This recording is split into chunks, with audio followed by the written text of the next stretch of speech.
Hala, totoo nga ba ang paratang kay Medit na limpak-limpak na pera ang naibigay na sa kanya? Yan ang ating pag-uusapan for today's video. So bago natin ipagpatuloy ang ating paksa for today's video, kung bago ka pa lang sa aking channel, please subscribe, like, and pakihit na rin po natin guys ang notification bell upang ma-update po tayo tuwing ako pinag-upload patungkol sa mga viral and trending video.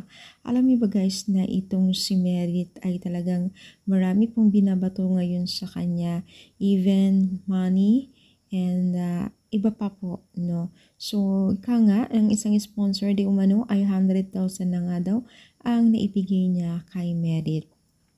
So, maniniwala ba kayo na ganito ang kalaking pera na naibigay niya kay Merit, no? Sobrang gulo ang makaganapan na naman ngayon dahil ang dami pong lumalabas na against po kay Merit, no? Siyempre, may kahalo na yan na stress, depression itong si Merit, pero buti na lang itong si Merit ay marunong din po siya mag-handle na kahit alam naman natin na sasaktan, it's normal lang talaga yan sa isang tao na nasa social media. Talagang kailangan ng malakas ng loob dahil hindi lahat ng tao sa iyo ay sang-ayon. Diba ho?